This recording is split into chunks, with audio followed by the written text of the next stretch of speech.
For adult patients who are in cardiac arrest, if you are the team leader, do not intubate the patient. I'm going to go through those qualifiers one more time. We're talking about adult patients. We can talk about pediatrics another day. Talking about patients definitively in cardiac arrest, receiving chest compressions, not perfusing their brain. There's going to be a lot of people in there helping out. Specifically, we are talking to the team leader of this resuscitation. If those qualifiers are met, do not intubate the patient. Why should you not intubate your patient in CPR? First of all, ACLS, the standard for how medical resuscitation is run for the past 10 years, has told us if you can adequately bag your patient, do not intubate them. The standard of care is to not intubate.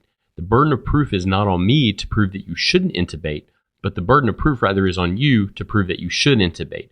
We're still going to look at the evidence and see what it shows. First study we're going to look at was published in JAMA 2013. It looked at pre-hospital cardiac arrest. It was a head-to-head comparison between advanced airway placement and bag valve mask ventilation.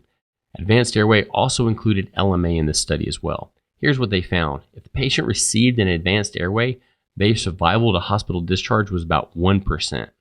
The patient did not. If they were bagged only, survival almost tripled to 2.9%. Survival here almost tripled by not intubating the patient. Next study comes from JAMA 2017. This is looking at in-hospital cardiac arrest. Again, a direct comparison between intubation and bag valve mask ventilation. Here's what they found. If the patients in an in-hospital cardiac arrest were intubated, their survival to discharge was about 16%. If they were not intubated and only bagged, survival increased to 19%. And this is a statistically significant increase in survival.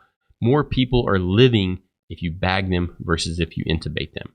So why might this benefit be? If I'm the team leader and I run into a cardiac arrest in progress and I run to the head of the bed to get the airway and I'm focused on the airway, I'm not focused on my person doing compressions. I know good chest compressions save lives, and that needs to be my first priority, making sure I have good compressions. If I'm focused on that airway, I'm not looking at the monitor, I'm not looking at shockable rhythms. I know early defibrillation saves lives if the patient has a shockable rhythm. If the patient's in PEA and I'm focused on the airway, I'm not looking for reversible causes. I'm not looking for this tamponade physiology, which if I drain this and correct this can save the patient's life. Instead, I'm focused on an intervention that not only has shown no benefit to survival, has shown worsening of survival. So how do I run my codes if I'm not intubating? When I have active chest compressions going on and I'm the first one there, I'm the team leader, my first priority is getting pads on that patient. I know early defibrillation saves the most lives in cardiac arrest. So I want to get the pads on, do that first pulse check. If I see a shockable rhythm, I want to get electricity through the chest quickly and then quickly get back on the chest. If I'm in PEA or if I don't have a shockable rhythm, I want to get the ultrasound on the chest. Make sure we're actually compressing the heart, compressing in the right spot. And then when that pulse check comes, if I'm in PEA, if I see a reversible cause, such as tamponade, I want to reverse that.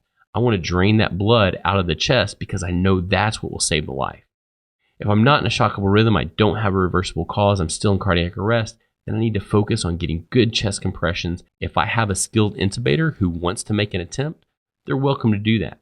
But it's not going to take time off of the chest, and I'm not going to delay defibrillation for them to attempt. Intubation can be helpful in CPR because it can also give you end-tidal CO2. Rather than stopping chest compressions for an intubation, or rather than delaying a defibrillation for intubation, this is another great option.